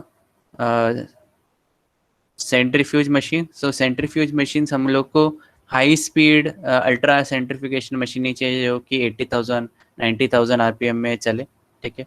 सो जब हम लोग एनिमल टिश्यू कल्चर की बात कर रहे हैं तो मैक्सिमम जो स्पीड है वो 5,000 ही होने वाली है, तो हम लोग को लो स्पीड सेंट्रीफ्यूज का ज़रूरत पड़ता है, ठीक है। हाई स्पीड का ज़रूरत नहीं है। तो 1,000 से लेके सॉरी 500 से लेके 5,000 तक आप स्पीड वाला सेंट्रीफ्यूज यूटिलाइज कर सकते हैं। इसमें जो मेन है कि इसमें जो क्योंकि जब सेंट्रीफिकेशन होता है तो उसमें क्या होता है, फ्रिक्शन के वजह से क्या होता है, ट्यूब्स गर्म हो जाते हैं and we don't want that, क्योंकि अगर ट्यूब गर्म हो गया तो तुम्हारा सैंपल डिस्ट्रॉय हो सकता है। तो इसमें क्या होता है, जो सेंट्रीफ्यूज है मशीन है उसको वो हम लोग कूलिंग सेंट्रीफ्यूज यूटिलाइज करता है। तो कूलिंग सेंट्रीफ्यूज में क्या होता है, टेम्परेचर एक पर्टिकुलर टेम्परेचर में मतलब टेम्परेचर को मेंटेन किया जाता है, जैसे 4 degrees 5 degrees 20 degrees 10 degrees depend करता है आपके प्रोटोकॉल के बेसिस पे, ठीक है। तो ज़्यादातर लोअर टेम्परेचर में उसको सेंट्रीफिकेशन किया जाता है। फिर नेक्स्ट है इन्वर्टेड माइक्रोस्कोप। तो ये मैंने पहले ही बताया, तो हम लोग को इन्वर्टेड माइक्रोस्कोप क्यों कर रहे हैं, यूज़ कर रहे हैं क्योंकि आपका पेट्री प्लेट है। अगर पेट्री प्लेट देखोगे तो पेट्री प्लेट के जो सरफेस में नीचे नीचे आपका सेल्स ग्रो कर रहे हैं, ठीक है। ओके, एंड उसके ऊपर लिड भी है, ठीक है। तो इसमें क्या होता है अभी जो ऑब्जेक्टिव है वो ये साइड में, ठीक है, इंस्टेड ऑफ ऊपर साइड में ऑब्जेक्टिव नीचे साइड में। तो इसके लिए उसको बोलते हैं इन्वर्टेड माइक्रोस्कोप, क्योंकि जो आपका ऑब्जेक्टिव है वो इन्वर्टेड है। ओके, तो इसमें क्या होता है, इसमें सेल्स इधर से क्लियरली पहला आपका जो रीडिंग आएगा वो सेल्स का ही आएगा, जो ऑब्जर्वेशन रहेगा वो सेल्स का ही रहेगा, ठीक है। इसलिए इधर ज़्यादातर प्लास्टिक्स का यूटिलाइज किया जाता है, प्लास्टिक पेट्री प्लेट्स, क्योंकि जो प्लास्टिक है वो वन यूज़ एंड थ्रो रहता है। प्लेट्स आपके ग्लास प्लेट्स के जैसे नहीं रहते, पेट्री प्लेट्स के जैसे कि वो रीयूज़ करते जाएं तो उसमें स्क्रैचेस आ जाते हैं एंड उसमें अच्छे फोटोग्राफ्स नहीं आएंगे, ठीक है। सो इसमें आपका प्लास्टिक प्लेट यूटिलाइज किया जाता है, काफ़ी क्लियर होता है, इजीली हम लोग सेल्स को देख सकते हैं, ऑब्जर्व कर सकते हैं कि क्या अगर मैंने केमिकल डाला तो क्या चेंजेस आ रहे सेल में, वो चेक किया जा सकता है। ओके, ठीक है। सो होपफुली तुमको समझ रहे इन्वर्टेड माइक्रोस्कोप क्यों यूटिलाइज कर रहे हैं। ओके, अगर तुम लोग इधर ये फोटो देखोगे तो जो लाइट सोर्स है वो इंस्टेड ऑफ नीचे, क्योंकि नीचे अभी ऑब्जेक्टिव आ गया तो लाइट सोर्स ऊपर होता है, ठीक है। तो this is light source, this is eyepiece, ठीक है, बाईफोकल है, ओके। एंड ये तुम्हारा कोर्स एंड फाइन एडजस्टमेंट है, ठीक है। तो ये जो माइक्रोस्कोप है वो काफ़ी सस्ता आता है, अराउंड 20 लैक्स का आता है, 15 to 20 लैक्स। नहीं, फ्लोरेसेंस माइक्रोस्कोप की बात कर रहा हूँ। इन्वर्टेड आई थिंक 50 तक आ जाएगा, 50,000 तक आ जाएगा। ओके, चलो नेक्स्ट चलते हैं। हाँ, कल्चर रूम की भी ज़रूरत है। अभी आपको ये सब एक्सपेरिमेंट्स कैरी आउट करना है तो आपको क्लीन रूम की ज़रूरत होगी।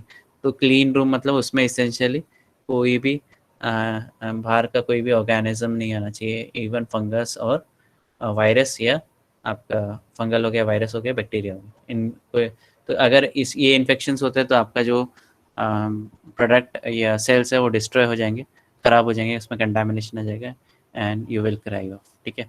तो इसमें जो कल्चर सिस्टम है, कल्चर रूम है, वो काफ़ी ज़्यादा मेंटेन रहता है, एक पर्टिकुलर टेम्परेचर में मेंटेन रहता है, उसकी ह्यूमिडिटी मेंटेन रहती है, एयर वेंटिलेशन भी प्रॉपर रहता है, यूनिफॉर्म रहता है। ऐसा नहीं कि बहुत स्पीड में जा रहा है और कम फिर उसके नेक्स्ट में कम आ रहा है, ऐसा नहीं होता, ठीक है। और फिर जो कल्चर को जब रखते हैं ग्रो करने के लिए, तो उसको एक पर्टिकुलर लाइट एंड डार्कनेस दिया जाता है, 12 आवर्स लाइट 12 आवर्स डार्क, ठीक है। एंड ऑब्वियसली आप एक बार कंप्लीट कर दोगे तो उसमें डाटा कलेक्शन का भी मेजर रोल है। एंड आप चेक कर सकते हो अंडर माइक्रोस्कोप या अंडर लैमिनार एयर फ्लो कि सेल्स कैसे ग्रो हो रहे हैं, ठीक है। नेक्स्ट है आइसोलेशन ऑफ एनिमल मटेरियल्स, मतलब टिश्यूज के बारे में बात हो रही है, ओके। तो इधर टिश्यूज को हम लोग, तो जो टिश्यूज है उसको हम लोग ग्रो करते हैं बैलेंस सॉल्ट सॉल्यूशन में, ओके। तो इसको ग्रोथ के लिए जो ये चाहिए, क्या बोलते हैं, कंडीशन चाहिए, वो मीडियम चाहिए, उसको बोलते हैं बैलेंस सॉल्ट सॉल्यूशन। तो there are I think 2 types of DMEM आता है, एंड एक आता है आपका ईगल्स मीडियम आता है, ठीक है। तो एक बार चेक कर लेना कि कौन से मीडियम रहते हैं, या आई थिंक तुम लोगों ने बायोटेक्नोलॉजी में कवर अप किया रहेगा। This, okay. सो तो इसमें एडिशनली मीडियम में पेनिसिलिन भी डाला जाता है, जो ग्राम पॉजिटिव ऑर्गेनिज्म को मार देता है, स्ट्रेप्टोमाइसिन भी डालते हैं, या नियोमाइसिन भी डालते हैं, ठीक है। और इसमें ये तो एंटी बैक्टीरियल हो गया, एंटी फंगल भी डाला जाता है कि फंगस भी ग्रो ना हो, ठीक है, ओके। जितने भी जो चीज़ है उसको स्टरलाइज किया जाता है, जो चीज़ स्टरलाइज नहीं हो सकती उसको 70% इथेनॉल से ट्रीट किया जाता है, ठीक है। एंड जितना भी हो सके कंटामिनेशन अवॉइड किया जाता है। अब जो मेन जो काम रहता है, क्या बोलते हैं, टिश्यू कल्चर लैब में, वो होता है डिसएग्रीगेशन ऑफ टिश्यू, ठीक है। डिसएग्रीगेशन ऑफ टिश्यू, और वो होता क्या है डिसएग्रीगेशन ऑफ टिश्यू। तो एक काम करता हूँ, मैं यूट्यूब में एक सर्च मार देता हूँ, आपको डेमोन्स्ट्रेट ही हो जाएगा इस, क्योंकि वो दिखाने के लिए अच्छा रहेगा।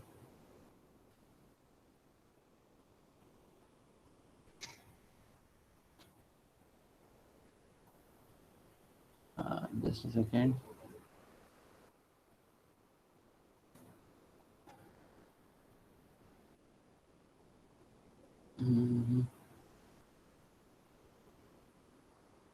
ओके, तो disaggregation is one of the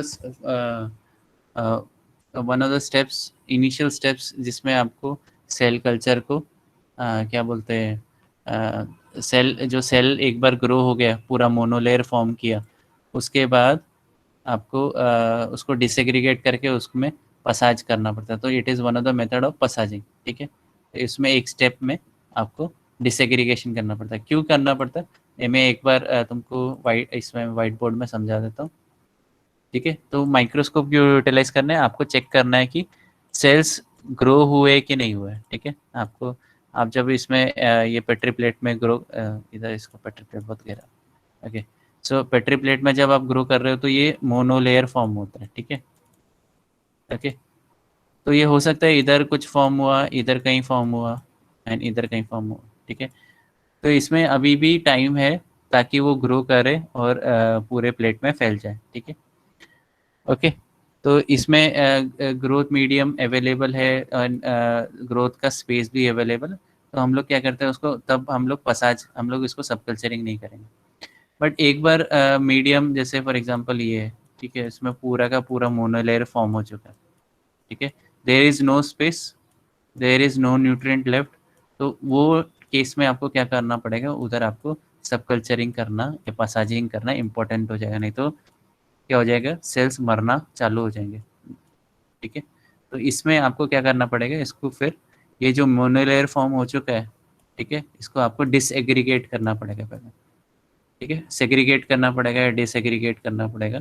इसमें जो आपको जो ये सेल्स एक साथ एक टाइप के जैसे मलाई होती है वैसे जम गई है, ठीक है। तो आपको क्या करना पड़ेगा, अगर मलाई को तोड़ना है तो आपको फिजिकली तोड़ना पड़ेगा, या आप केमिकल डाल के उसको तोड़ सकते हैं, ठीक है। और आपको ऐसा भी ट्रीटमेंट देना पड़ेगा कि आप ये सेल्स को डिस्ट्रॉय नहीं कर रहे हो, आपको इंडिविजुअल सेल्स चाहिए, ठीक है, ऐसे सेल्स चाहिए। आप उसको तोड़ नहीं रहे, ऐसा तोड़ नहीं रहे उसको, ठीक है। तो आपको ऐसा ट्रीटमेंट करना है ताकि आपके सेल्स निकल भी जाए इंडिविजुअली, ठीक है, इंडिविजुअल सेल्स मिल जाए और वो उसको तोड़े ना, उसको हार्म पहुंचे ना, ठीक है। तो दो मेथड हो सकते हैं, एक तो फिजिकल मेथड है, ठीक है, और दूसरा है केमिकल मेथड, ठीक है। फिजिकल मेथड एक है और दूसरा है केमिकल मेथड। तो केमिकल मेथड में ट्रिप्सिन आ जाता है या दूसरा केमिकल भी आ जाता है, ओके। केमिकल, तो अभी पहले हम लोग फिजिकल मेथड देख लेते हैं। फिजिकल मेथड में क्या होता है, आप क्या कर रहे हो, जो ये इधर आपका ये सेल्स ग्रो हो गए, ठीक है, उसको क्या करोगे आप, आपको छन्नी पता है, उसको स्ट्रेन्स बोला जाता है, ठीक है, strains, STRAINS, strains, okay, bacteria वाला स्ट्रेन्स नहीं, ये स्ट्रेन होता है, ठीक है, छन्नी टाइप। तो इसमें हम लोग 100 माइक्रोन का ये क्या बोलते हैं, स्ट्रेन लेते हैं, और उसमें से ये जो इसको सेल्स को थोड़ा सा मिक्स करने के बाद उसको इसके थ्रू पास ऑन करते हैं, ठीक है। तो जो सेल पास ऑन हो गया मतलब वो क्या हो गया, वो डिसएग्रीगेटेड नहीं, वो अलग हो चुका है, ठीक है। फिर वैसे ही 100 के बाद 50 और उसके बाद नीचे लेके जा सकता है depending on size of cell, ठीक है। तो ये हो गया फिजिकल मेथड। तो एक बार इधर आ जाते हैं, इधर गया, ओके। तो इसमें ये होता है फिजिकल या मैकेनिकल डिसएग्रीगेशन होता है, ठीक है। उसमें सीव, स्ट्रेन को सीव भी बोला जाता है, ओके। तो 100 माइक्रोन का सीव यूटिलाइज कर सकते हैं, छन्नी, ठीक है। या छन्नी मतलब एज इन ये एक्चुअल छन्नी नहीं है, but I am talking about sieve as in metallic sieve हो सकता है या पेपर का सीव हो सकता है, ठीक है। पेपर भी कैन वर्क एज सीव, ओके। सो उसमें क्या होता है कि आपको जो सेल्स है टिश्यू केयरफुली रिमूव करना पड़ता है और उसको थोड़ा सा हल्का सा मिक्स करके आपको 100 माइक्रोन के सीव से पास ऑन करना पड़ेगा। फिर जो डिसएग्रीगेट हो गए उसको बफर्ड मीडियम में डाल के, BSS में डाल के वापस उसको 50 माइक्रोन के एंड 20 मिली मोलर के मेश से पास ऑन किया जाता है, ठीक है। स्टराइल रहता है ये पूरा प्रोसेस, आपको अंडर लैमिनार के अंडर या बायोसेफ्टी कैबिनेट के अंदर किया करना पड़ता है, ठीक है, ओके। जब तक ज़्यादा डिसएग्रीगेट मतलब सेल सेपरेट करके नहीं मिलते तब तक आपको ये प्रोसेस करते रहना, ठीक है। एक बार आपका प्रोसीजर कंप्लीट हो गया और डिजाइन नंबर ऑफ सेल्स मिल गए, तो जो बचा कुचे जो डेब्रीज है उसको आप डिस्कार्ड कर सकते हो, ठीक है। एंड जो भी सेल्स है उनको मीडियम में कलेक्ट कर सकते हो, ठीक है। एंड फिर उसको क्या करना पड़ता है, आपको काउंट करना पड़ता है। Counting is also important process, okay. कितने सेल्स जिंदा है, वायबल है, कितने सेल्स नॉन वायबल है मतलब मर गए, ठीक। तो इसको कैसे काउंट करोगे, ऑब्वियसली आपको हीमोसाइटोमीटर लेना पड़ेगा एंड हीमोसाइटोमीटर के अंदर हीमोसाइटोमीटर के अंडर काउंट करना पड़ेगा। तो hopefully everyone have heard about haemocytometer, ठीक है। उसमें WBC एंड RBC चैम्बर रहता है एंड WBC चैम्बर में आपको काउंट करना पड़ता है, ठीक है, ओके। उसमें से पता चल जाएगा आपको, उसमें डाई भी यूज़ कर सकते हैं ट्रिपैन ब्लू, जिससे पता चल जाएगा अगर सेल वाइबल है कि इट हैज़ डाइड ऑफ। तो जो जिंदा वाइबल सेल्स रहते हैं वो ट्रिपैन ब्लू को अंदर नहीं लेते हैं, ठीक है, it is without trypan blue. And जो मर गए सेल्स मर गए हैं वो ट्रिपैन ब्लू को डायरेक्टली अंदर ले लेते हैं, मतलब उनमें रिपेल करने की क्षमता नहीं होती, ओके। तो ये फिजिकल मेथड क्या है, it is a very quick method and very cheap method, क्योंकि आप फिजिकली आप मैकेनिकली डिसएग्रीगेट कर रहे हो सेल्स को, ठीक है। और जो भी सेल्स मिलते हैं फ्रॉम डायरेक्ट टिश्यूज उसको प्राइमरी सेल्स ही बोला जाता है, ठीक है, ओके। एंड प्राइमरी कल्चर मिलता है, ओ ये थोड़ा सा ये है, ओके, ओके। सो इसको फिर प्राइमरी कल्चर को फिर उसको सेकेंडरी आप सेकेंडरी मतलब दूसरी बार भी वापस सब कल्चरिंग कर सकते हो, तो सेम प्रोसीजर अप्लाई कर सकता है। दूसरा जो प्रोसेस है, बट इसमें जो फिजिकल प्रोसेस था उसमें नॉन वायबल सेल्स बहुत ज़्यादा हो जाते हैं एंड वायबल सेल्स काफ़ी कम मिलता है, ठीक है। तो output is very low efficiency के नाम पे, बट ये है क्या, चीप मेथड है। अब दूसरा मेथड देखते हैं हम लोग, एंजाइमेटिक डिसेग्रीगेशन, मतलब enzymatic separation of individual cells. तो ये है एक्सपेंसिव प्रोसीजर क्योंकि इसमें एंजाइम्स यूटिलाइज हो रहा है, ठीक है, बट इसमें एफिशिएंसी थोड़ा ज़्यादा है, ठीक है। तो एंजाइम्स यूटिलाइज कर रहे सेल्स को डिसलॉज करने के लिए टिश्यू से, मतलब अगर आप स्किन दे दोगे तो उसमें से इंडिविजुअल सेल्स सेपरेट करके मिल जाएगा। और ये जो एंजाइम से किधर अटैक कर रहे हैं, ये जो मैंने बताया था सीमेंटिंग मटेरियल रहता है ब्रिक्स में, जैसे सॉरी एक मिनट,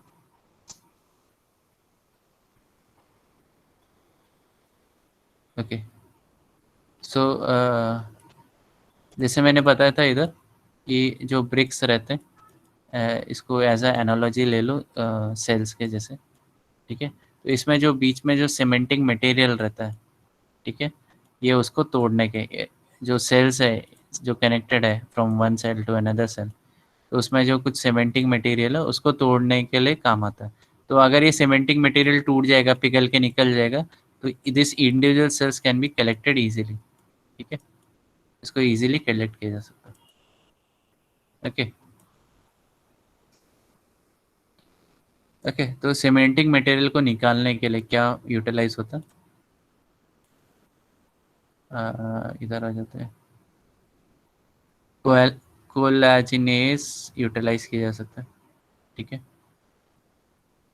और ये किसके लिए यूटिलाइज किया जाता है, ऐसे सेल्स के लिए यूटिलाइज किया जाता है जो फिजिकल प्रोसेस से डैमेज हो जाता है, ठीक है, जैसे एम्ब्रियोनिक सेल्स हो जाता है, ठीक है, एम्ब्रियोनिक टिश्यूज हो जाता है जो कि काफ़ी ज़्यादा सेंसिटिव रहता है फिजिकल प्रोसेस से, और इनको ये सेल्स को आपको इंजाइमेटिकली ही डिसेग्रीगेट करना पड़ेगा, ठीक है। कुछ कुछ टिश्यू जैसे कैंसरस टिश्यूज रहते हैं वो काफ़ी फ्रेजाइल रहते हैं, तो थोड़ा सा भी टच करोगे तो वो निकल के टूट के अलग हो जाएगा, ठीक है। So that is one of the reasons for metastasis कि जो टिश्यूज रहते हैं वो फ्रेजाइल रहते हैं, ठीक है, और वो फिर दूसरी जगह भी ट्यूमर कॉज करते हैं, ओके। सो और इन कंपैरिजन टू आप नॉर्मल सेल देखो तो उनकी स्टेबिलिटी ज़्यादा रहती है। अभी डिसएग्रीगेशन दो एंजाइम के थ्रू कर सकते हैं, कोलाजिनेस के थ्रू या ट्रिप्सिन के थ्रू। तो जितना भी एज इन मेरा एक्सपीरियंस के हिसाब से मैंने ट्रिप्सिन ही देखा है, कोलाजिनेस हाई इंस्टीट्यूट्स में यूटिलाइज नहीं करते, ठीक है, ओके। तो कोलाजिनेस किसके लिए यूज़ करते हैं डिसएग्रीगेशन, एम्ब्रियोनिक में करते हैं, normal as well as malignant tissues के लिए किया जाता है। इंट्रासेलुलर मैट्रिक्स में कोलाजिन रहता है और कोलाजिनेस वही कोलाजिन को तोड़ देता है, ठीक है। ध्यान से सुनो, जो इधर सीमेंटिंग मटेरियल बताया था मैंने, जो इंडिविजुअल जैसे ये ब्रिक्स है, ठीक है, तो उसमें क्या रहता है, रेती और सीमेंट रहता है, राइट, और रेती और सीमेंट की वजह से ब्रिक्स आपस में जुड़े रहते हैं, ठीक है। वैसे ही आपके जो सेल्स है उसमें one of the cementing material is collagen, ठीक है। तो इधर कोलाजिनेज यूज कर रहे हैं जो कोलाजिन को तोड़ देगा, ओके, कोलाजिन को तोड़ देता है, ओके। सो कोलाजिनेज उस पर काम करता है और जिसकी वजह से टिश्यूज जो सेल्स है वो डिसएग्रीगेट हो जाता है।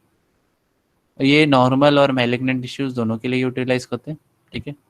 बट अगर हम लोग एपिथेलियल सेल्स यूटिलाइज कर रहे हैं, ठीक है, जैसे स्किन सेल्स हो गए, ठीक है, गट के सेल्स हो गए, तो उधर आप ये जो है आपका क्या होगा, वो डैमेज होना चालू हो जाएंगे, ठीक है, कोलाजिन। तो उधर हम लोग कोलाजिनेज यूज़ नहीं करेंगे, उधर हम लोग ट्रिप्सिन यूज़ करेंगे, ठीक है, ओके। तो जैसे एक नया सैंपल आया, बायोप्सी सैंपल आया, बायोप्सी में आप टिश्यू सैंपल निकाल के लेते हो for detection of like for example cancer या कुछ अलग चीज़, उसके लिए फिर उसको फिर डिसेग्रीगेट करने के बाद आपको एंटीबायोटिक ट्रीटमेंट देने के बाद आपको डिसेग्रीगेट करना पड़ता है, ठीक है। एंड उसको देखा जाता है किससे डिसेग्रीगेट करना पड़ेगा, ठीक है, depending on source of tissue. तो टिश्यू को चॉप किया जाता है और फिर उसके बाद स्टेराइल डिस्टिल वाटर में उसको ट्रांसफ़र कर दिया जाता है, ठीक है। एंड ये एकदम डिटेल मैकेनिज्म उतना मैं हम लोग डिटेल में नहीं जा रहे, तो आपको अगर पढ़ना है तो you can read this also, ठीक है। इधर फ्लो है, क्या बोलते हैं, फ्लो डायग्राम है, उसको पढ़ सकते हैं। ओके, तो BSS एंटीबायोटिक डाला, फिर उसको टिश्यूज़ को चॉप किया, ठीक है, चॉप चॉप चॉप, और कोलैजिनेज डाला। इंक्यूबेट करोगे 1 से 5 दिन। अभी इसका टाइम कितना है, 1 से 5 दिन, उसमें आपका नया टिश्यूज तब तक ग्रो भी हो जाएगा। तो ये क्या स्लो मेथड है, क्या स्लो मेथड है। ओके, उसके बाद पाइपेटिंग करना पड़ता है और फिर टिश्यू डिसेग्रीगेट हो जाएंगे एंड देन आपको उसमें से प्राइमरी सेल कल्चर मिल जाएगा, ठीक है। ओके, नेक्स्ट है यूज़ ऑफ ट्रिप्सिन। अभी हम लोगों ने देखा कोलैजिनेस ये 1 से 5 दिन लेता है, ट्रिप्सिन विद इन आवर्स या विद इन मिनट्स में भी काम कर लेता है, ठीक है। तो use of trypsin for disaggregation of tissue, इसमें क्या बोला है, इसको बोलते हैं, प्रोसेस को बोलते हैं ट्रिप्सिनाइजेशन, ठीक है। अगर हम लोग ट्रिप्सिन यूज कर रहे हैं ऐसा cell disaggregation for separation of cells, उसको हम लोग बोलेंगे ट्रिप्सिनाइजेशन, ठीक है। However, the enzyme trypsin is in crude form is commonly used for embryonic tissue. तो crude form में खाली embryonic tissues के लिए यूटिलाइज कर सकते हैं, बट उसमें बाकी जो सेल्स है उसमें उसको नहीं कर सकते, ठीक है। जो दूसरे टिश्यूज है वो काफ़ी ज़्यादा इफेक्टेड हो जाएंगे, क्रूड यूज़ नहीं किया जाता। सीरम और ट्रिप्सिन अभी क्या हो सकता है, वैसे सेल्स के अंदर कहीं कहीं जगह सीरम और ट्रिप्सिन के इनिबिटर्स भी रहते हैं, तो आपका वो जो सीरम आप दे रहे हो तो न्यूट्रलाइज होना चालू हो जाएगा, ठीक है। तो वो भी आपको चेक करना पड़ेगा कि आपका जो मीडियम है वो सही होना चाहिए और सेल भी सही होना चाहिए, ठीक है। अभी on the basis of role of temperature, अभी 2 टाइप के टेम्परेचर के बेसिस में ट्रिप्सिन को डिवाइड किया जाता है, कोल्ड ट्रिप्सिनाइजेशन या वार्म ट्रिप्सिनाइजेशन, ठीक है। हॉट नहीं बोल रहा हूँ, वार्म ट्रिप्सिनाइजेशन बोल रहा हूँ, वार्म मतलब हो सकता है टेम्परेचर के ऊपर, ठीक है। तो कोल्ड ट्रिप्सिनाइजेशन मतलब एक पर्टिकुलर टेम्परेचर है, एंड वार्म ट्रिप्सिनाइजेशन मतलब एक पर्टिकुलर टेम्परेचर में टिश्यूज को एक्सपोज किया जा रहा है ट्रिप्सिन से, सॉरी, टिश्यू को एक्सपोज किया जा रहा है ट्रिप्सिन से। ओके, कोल्ड ट्रिप्सिनाइजेशन में क्या हो रहा है, टिश्यू को सैंपल को जो डिसेग्रीगेट करना है उसको चॉप कर दिया जाता है 2 to 3 सेंटीमीटर में, और उसको स्टेराइल ग्लास वायल में रखा जाता है। उसको वॉश किया आपने स्टेराइल डिस्टिल वाटर से, और 2-3 बार वॉश करने के बाद तो डाइसेक्ट होने के बाद आपको उसको आइस में रखना है, वायल को आइस में रखना है, और उसमें आपको ट्रिप्सिन डालना है 4 से 6 घंटा, ठीक है।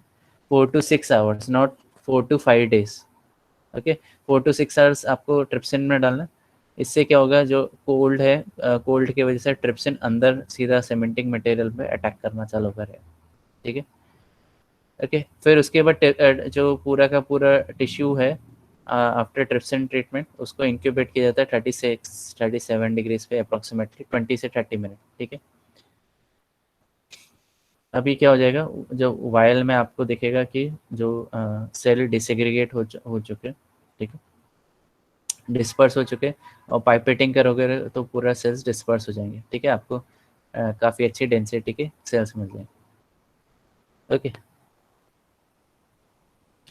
फिर उसको आप मसाज कर सकते हो, उसमें हीमोसाइटोमेट्रिक रीडिंग के बाद आप उसको परफेक्ट ये दोगे, क्या बोलते हैं, मीडियम दोगे, और उसको फिर आप मीडियम देने के बाद उसको चेक करते रहोगे every 2 to 3 days for growth, ठीक है। अभी देखो इधर टिश्यू कल्चर है, इधर कोल्ड ट्रिप्सिनाइजेशन जैसे हम लोगों ने देखा, एक 1 to 6 आवर्स कोल्ड में रखा जाता है, 4 डिग्रीज पे रखा जाता है, 0 to 4 डिग्रीज पे रखा जाता है, तब सेल डिसेग्रीगेट हो जाता है, ओके। दूसरा जो है वार्म ट्रिप्सिनाइजेशन, आप फ्लास्क में ले रहे हो और इसको पीसेस 100 ml में डाल रहे हो ट्रिप्सिन, और ट्रिप्सिन को ट्रीट कर मतलब ये पूरे फ्लास्क को ट्रीट कर रहे हो 37 डिग्रीज, मतलब बॉडी टेम्परेचर हमारा हो गया, ओके। और इसको कंटिन्यूस स्टरिंग का ज़रूरत रहता है, ठीक है। इसमें और भी ट्रिप्सिन डाला जा सकता है, अगर आपको लग रहा है कि टिश्यू अच्छे से डिसेग्रीगेट नहीं हुआ रहेगा, और ट्रिप्सिन डाला जाता है। फिर इसके बाद जो ये पूरा का पूरा सिस्टम है उसको आपको आपको क्या करना है, जब आप मीडियम में डाल रहे रहोगे सेल्स को तो उसमें ट्रिप्सिन नहीं होना चाहिए, तो सेम इधर भी है, आप जब मीडियम में डालोगे तो सेल में ट्रिप्सिन नहीं होना चाहिए, ट्रेस अमाउंट में भी नहीं होना चाहिए, तो इसमें आप सेंट्रिफिकेशन करोगे और ऊपर जो भी ट्रिप्सिन रहेगा, मीडियम रहेगा, जो भी है वो सब निकल जाएगा और नीचे आपके सारे सेल्स रहेंगे। उसको फिर 2-3 बार आपको वॉश देके आप then you can utilise this cell for as a primary cell culture, क्योंकि प्राइमरी सेल कल्चर किधर से आता है, डायरेक्टली टिश्यू से आता है, ठीक है, ऑर्गन या टिश्यू से आता है। ओके, तो समझा वार्म ट्रिप्सिनाइजेशन एंड कोल्ड ट्रिप्सिनाइजेशन क्या होता है? यस, समझा कि ऊपर सके? तो वार्म ट्रिप्सिनाइजेशन 37 डिग्रीज पे होता है, 36.5, और कोल्ड ट्रिप्सिनाइजेशन आपके 0 to 4 डिग्रीज पे होता है, ठीक है। और दोनों भी हम लोग यूटिलाइज कर सकते हैं डिपेंडिंग ऑन सेल टॉलरेट कर सकता है कि नहीं, ठीक है, और कितनी अच्छी एफिशिएंसी से मिल रहा है वो भी मेन है, ठीक है।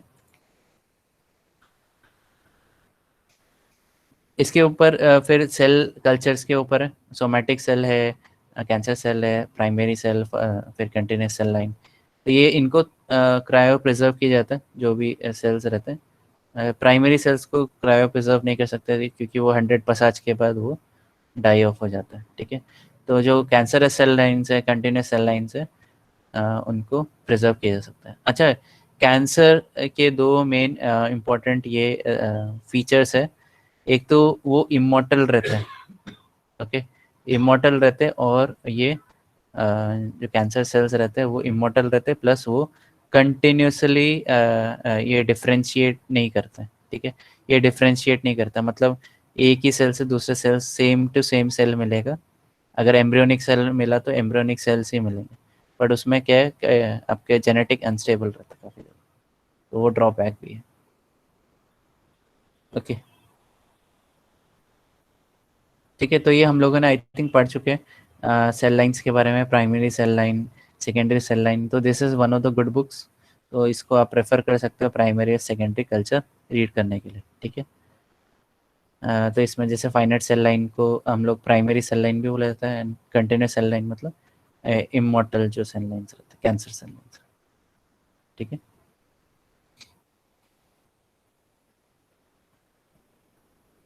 ठीक है, तो ये इसको पढ़ सकते हो।